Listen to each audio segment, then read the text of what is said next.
Dewey's Christmas at the Library by Vicki Myron and Brett Witter. Illustrated by Steve James.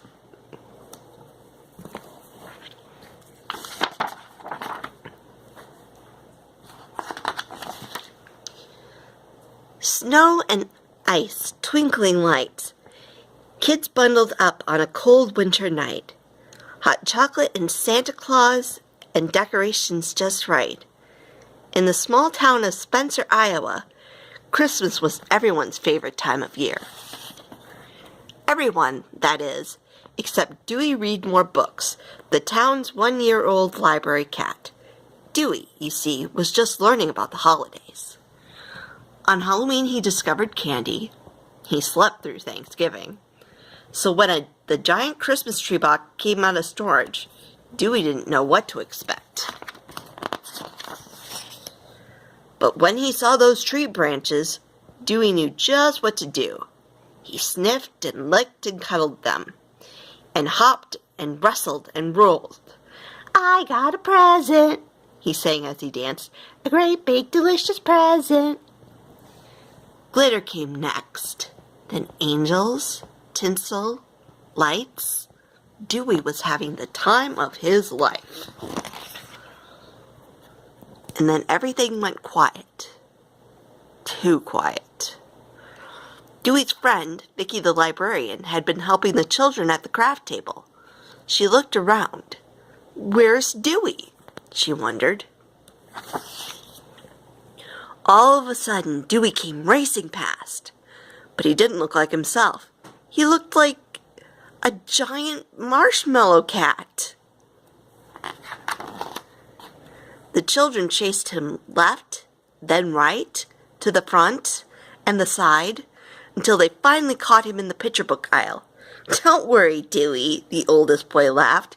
"It's just a paper bag."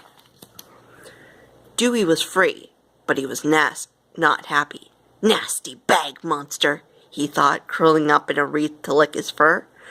But it was Christmas time. Excitement was in the air. Before he even finished licking his tail, something new caught Dewey's eyes.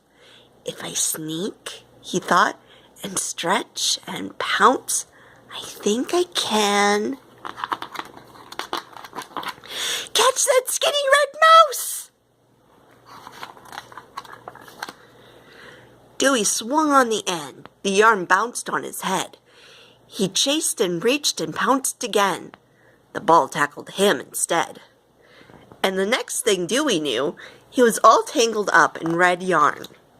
"Dewey's funny," a little girl said. Dewey looked up. All the children were watching him, and behind them was a big, beautifully decorated Christmas tree. "Wowsy whiskers," Dewey thought as he looked at the tree. It's terrific, and it's all for me."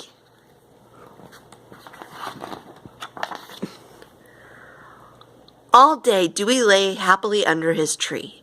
That night, he explored. Up and down and round, Dewey and his red yarn wound through the branches and the decorations on the tree. "Oh my," Vicki said when she saw the tree the next morning. It was covered with yarn, and it looked fantastic. "Great idea, Dewey," Vicki said. Then she smiled, petted Dewey on the head, picked up the tree, and carried it right out the front door. Trailing behind her, like a lost kitten, was Dewey's new ball of yarn. "But it's mine," Dewey thought.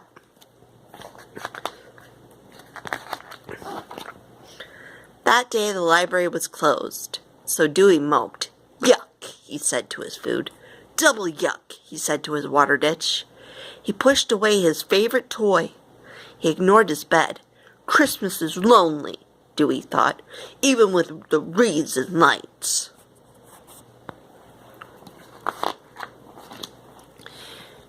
Dewey was still curled up on the floor when the librarians came back on Monday. First they brought the stuffed cats. So what, Dewey thought. Then the cat books. A little better.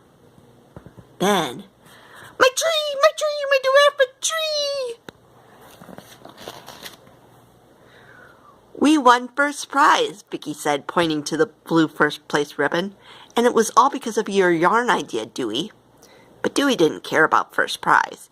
He just knew he was happy to have his Christmas tree back. And he knew, deep in his heart, that the award wasn't all because of him. He had a little help. And now Dewey wanted to share his delicious tree and his special first Christmas with all his friends too. Friends like you. Merry Christmas. Love, Dewey. The end.